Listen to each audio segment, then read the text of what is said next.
입시를 묻다 피기맘. 입시뉴스 오늘은 인서울도 피하지 못한 정원 미달이라는 주제로 이혜용 소장님과 함께합니다. 안녕하세요. 네, 안녕하세요. 네, 어떤 뉴스인지 먼저 살펴보겠습니다. 자, 전국 169개 대학이 총 13,148명의 입학 정원을 채우지 못했다는 소식입니다. 27일 종로학원에 따르면 21일 오후 6시 기준 대한국대학교육협의회 자료로 정시 추가 합격 등록 분석을 한 결과 정시에서 인원을 채우지 못한 대학이 전국의 169개 학교인 것으로 집계됐다고 발표를 했습니다. 추가 모집 규모를 보면 비수도권이 103개 대학에서 11,595명의 미충원이 발생해서 가장 크고 뒤이어서 경인권, 서울권이 이어져 있습니다. 서울권 미충원 현황을 보겠습니다. 서울권에서는 서경대 미충원 인원이 111명으로 가장 많고요. 그 이후로 세종대, 한성대, 홍익대, 국민대, 한국외대, 한양대, 서울시립대 순으로 미충원 인원이 발생했습니다. 지방권과 서울권의 대조적인 상황도 한번 살펴보겠습니다. 전국대학 추가 모집 인원이 24.6%가 작년에 비해서 감소를 했는데요. 지방권은 지난해보다 정시 모집 정원을 1,815명 축소한 것이 감소 원인으로 지목이 됐습니다. 학령 인구가 줄어드는 가운데도 서울권은 모집 정원이 증가해서 지방권이 모집 정원을 축소하면서 구조조정을 하는 상황과는 대조적인 모습입니다. 여기에 대해서 종로학원 임성호 대표께서는 서울권 집중이 가속화되고 서울권 소재대학 대학 합격선도 낮아졌을 것으로 추정하고 있다. 또한 서울권 모집 정원 확대, 의대 모집 정원 확대 등으로 수도권 집중화는 지속될 수 있을 것으로 보인다. 이렇게 이야기를 하셨네요. 뭐 한마디로 매우 낭만적인 걱정이다. 지금 이게 뉴스가 될 만한 건 아니다라고 저는 보는데 이유가 뭐냐면 작년 신생아가 23만 명이었습니다. 지금은 그래도 40만 명대예요. 지금 대입을 하는 친구들은 40만 명대 신생아를 기록했던 세대가 대학을 가고 있는 거고요. 작년 신생아는 23만 명인데 30만 명대 붕괴된 게 얼마 안 됐어요. 불과 4, 5년 전인데 23만 명대로 떨어졌고 출생률이 0.6%대입니다. 그렇죠. 그래서 세계 1위를 했어요. 거기다 대학 진학률은 또 세계 1위예요.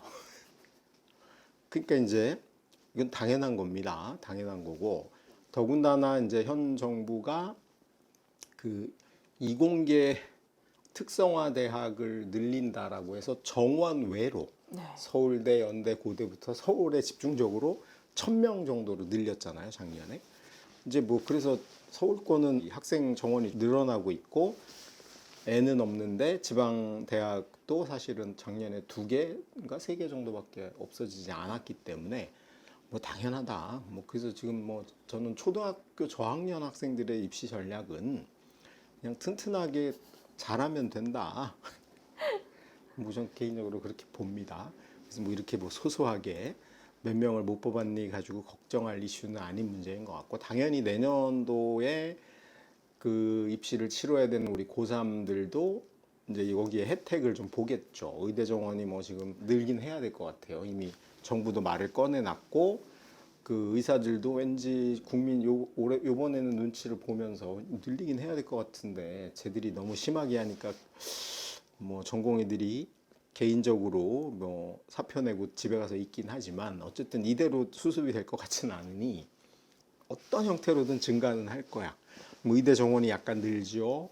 이공계 특성화 학교로 정원 외로 했던 게 이제 정원으로 어쨌든 들어가겠죠. 뭐 어떡할 거야. 그 다음에 무학과 같은 것도 막 되면서 실제로는 상위권 대학은 오히려 정원이 조금씩이라도 늘어나고 있는 형국이어서 궁극적으로는 이제 대학의 구조조정이 그 정책적인 어떤 노력에 의해서라기보다는 수요가 알아서 줄어드는 걸로 인해서 뭐 이제 어떡할 거야. 애가 없는데. 사람이 없는데.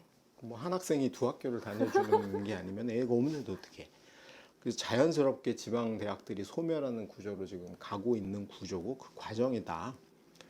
라고 자연스럽게 보시면 될 것 같아요. 이게 커트라인의 영향도 뭐 당연히 있겠죠. 뭐 지방의 국립대들은 옛날에 연고대, 부산대 같은 경우 연고대 수준이었으나 점점점 내려가고 있는 거고, 이게 부산 지역 인구도 줄 거 아니야. 옛날에는 부산 경남 인구가 워낙 많으니 굳이 연고대를 안 가도 여기가 충분했어. 커트라인도 유지가 되고. 근데 이제 계속 주는 거죠. 그리고 좀 지방의 사립대들, 요즘의 지방 사립대들의 그 생존을 위한 몸부림은 학과를 보면 알 수 있어요. 정상적인 과는 없고요. 일반 대학에 있는 과들이 없고, 뭐 전부 다 간호대로 변환하거나 아니면 이제 옛날에 전문대가 했던 거, 취업을 전제로 이제 하는 그런 식으로 생존의 변화를 지금 시도를 하고 있는데, 그것도 뭐 언발의 오줌 누기 정도이지 않을까. 이게 워낙 줄어드는 게 급격하기 때문에 그런 측면에서 자연스러운 어쨌든 학생이 감소함으로 인해 줄어드는 방식으로 이미 이제 되돌릴 수 없는 길은 탔다라고 생각합니다. 수도권 집중 현상을 정부든 어쨌든 수도권에 사시는 분이든 해소할 의지가 전혀 없어. 이게 뭐 저기 노무현 정부 때 잠시 지방으로 수도 이전 문제도 나오고, 그다음에 정부 부처 일부를 지방으로 옮긴 것도 있긴 하지만 여전히 서울 집중 현상, 특히 뭐 의료라든가 교육 이런 측면에서의 이 수도권 집중 현상 자체를 해소할 의지가 없고, 뭐 일각에서는 서울을 메가시티로 만들겠다 뭐 이런 얘기도 나오고 있는 구조니까 대책이 없는 건 현실인 것 같아요. 제가 뭐 농담 삼아 얘기했지만 저는 교육 의료의 획기적인 지방 분권화 이전 이런 게 되지 않으면, 옛날에는 의료만 해도 그게 됐거든요. 옛날에 이제 의학분업 됐고, 그 전에 제 기억에 제가 대학교 다닐 때나 곧 젊었을 때 결혼하고 이제 아이 낳고 하는 그 시점만 해도 서울에 있는 대학병원을 다이렉트로 가는 게 불가능했어요. 불가능해가지고 지방 종합병원, 대학병원들도 이제 암 수술도 다 거기서 하고 이런 게 됐는데, 요즘은 뭐 그냥 가요. 뭐 삼성병원, 아산병원을 바로 가. 그냥 아프면 가. 뭐 교통도 좋아졌고. 그렇게 집중화가 되는 거죠. 이거를 제도적으로 막아야 된다. 왜냐하면 감기 환자가 자기는 서울대병원 가면 감기가 날 것 같아. 날 수 있죠. 그 갔을 때 예를 들면 뭐 서울 공기가 좋아서 나아질 수도 있잖아. 그런 게 한 10%의 가능성이 있는데, 거기서도 충분히 나을 수 있는 것까지 오면 안 되잖아. 그러면 이제 그 어쨌든 와야 되는 조건을 탁탁탁 막아야 되는 거고, 그다음에 이제 그게 요번에 의학 그 의대 증원하고 그 원래 생긴 것도 지방 의료를 살리자고 만든 거잖아요. 이제 그런 거랑 연동해서 정책적으로 고민이 좀 돼야 되지 않을까. 중장기적인 로드맵으로. 또 한 가지, 교육도 고등학교는 지방에도 명문고가 있어요. 뭐 상산고도 있고, 뭐 울산에 뭐 현대초원고도 있고, 뭐 해운대고도 있고, 강원도에 가도 뭐 원주고도 있고, 민사고도 있고 있어. 문제는 대학이 다 서울에 있다는 거지. 서울대가 꼭 서울에 있어야 되냐. 제가 저번에 농담처럼 제가 출마하면 공약으로 내세우겠다고 새만금을 싸그리 대학 도시로 만들어서 그 지역 발전도 하고 좀 그래야 되지 않을까. 이제 그것도 고민을 해봐야 된다. 하여튼 이게 단지 대학 입학 커트라인이 낮았다의 문제로 종로학원 정도에서 분석하는 걸로 이걸 다루어질 문제는 아닌 것 같아요. 근데 요즘 뭐 신문을 보면은 작년에 우리가 그 인구 세계 1등 안 늘어나는 거 된 거 보도도 잘 안 되고 있고 그런 측면이 있는 것 같아요. 근데 어쨌든 우리 수험생들 입장에서 보면은 환경은 계속 좋아지고 있는 거는 맞아요. 본인이 열심히 공부하고 노력을 하면 기회는 점점 더 주어지고 있는 건 현실이기 때문에, 뭐 그렇다고 우리 고3이나 고2 학생들이 이런 인구 줄어드는 문제를 지금 고민할 이유는 없으니, 지금 현재 우리가 할 수 있는 측면에서 보면은 조금 더 공부 계획을 잘 세워가지고 목표를 좀 높게 좀 잡고 쉽게 포기하거나 될 대로 되라 하지 말고 잘 준비하면 오히려 기회는 넓어지는 게 현실이다. 이렇게 보면 될 것 같고 하나만 더 말씀드리면 이제 우리가 그 이번에 입시 결과가 정시 결과가 나오면 이제 더 구체적으로 분석을 해보고 판단을 하겠지만 작년에 이제 우리가 원래 정시는 점수를 받아놓고 하는 거잖아요. 수시는 내 성적이 어쩔지 모른 상태에서 원서를 내는 거잖아. 그 예를 들면 교과 전형은 3학년 1학기까지 성적은 나와 있으나 수능 최저를 내가 맞출 수 있냐 없냐 이런 문제도 있고 그다음에 일부 대학들이 서류 평가를 반영하는 경우도 있고 면접이 있는 경우도 일부 있으니까 그래도 여기는 그래도 확정적이긴 해요. 작년 컷이 뭐 1.3등급이었으면 올해는 오를까 떨어질까 이런 것만 고민하면 되고 근데 학종은 이거 정말 뜬금없잖아요. 그러니까 모든 학생들이 꿈과 희망을 가지고 상향 지원을 하는 경향이 학종에는 있고 교과 전형은 그래도 안정 지원이나 소신 지원의 폭 정도에서 움직이는 거거든요. 근데 이거보다 더 확실한 건 정시는 솔직히 내신도 들어가는 학교가 거의 없고 그다음에 면접이 있는 학교도 거의 없거든요. 그러면 수능 성적 받은 거 가지고 그냥 원서를 내면 돼. 근데 여기에 엄청나게 혼란이 생겼다는 거죠. 그게 이제 뭐 모집 인원의 변동도 있지만 솔직히 정시 모집을 하는 권한이 진학사라고 하는 일부 그 무슨 예측 사이트한테 너무 넘어가 있어 지금. 이제 뭐 그 원인은 두 가지입니다. 하나는 옛날에 이제 우리 PD님이 대학 갈 때도 장판지라고 있었죠. 커다랗게 네. 이렇게 나온 거 보면 배치표처럼. 담임쌤이 가가지고 두 칸 밑에 써줘 붙어라. 그리고 이제 이런 게 이제 현실이었는데.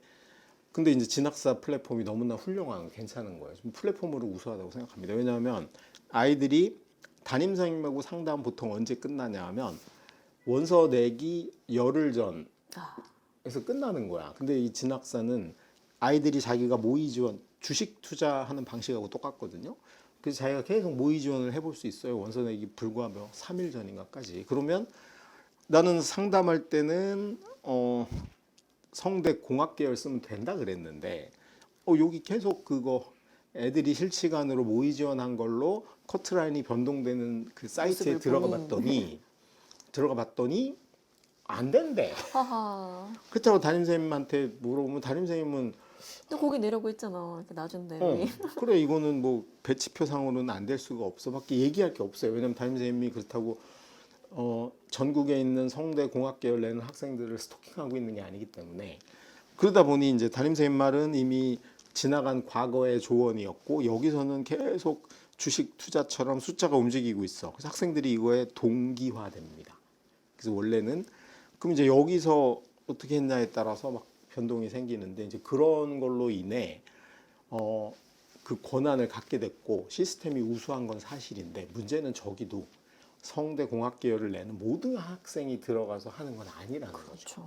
그러면 일부가 하는 거 가지고 예측을 하니까 여기서 오류가 생겨버리면 난리가 나는데 제가 여기저기서 이제 들어본 소식이나 이런 걸로 따져보면은 아마 역대 최대로 오류가 생기지 않았을까 뭐 그런 생각이 좀 듭니다. 빵꾸난 전문 용어로 빵꾸난 학과들도 좀 많았고 실제로는 된다 그랬는데 안 되는 경우도 상당히 많아서 좀 그거는 좀 안타까운 현실인데 요거는 좀 올해 결과가 나오면 좀 면밀하게 분석을 해볼 필요는 있을 것 같아요. 네. 이혜영 소장님과 함께했습니다. 고맙습니다. 네, 수고하셨습니다.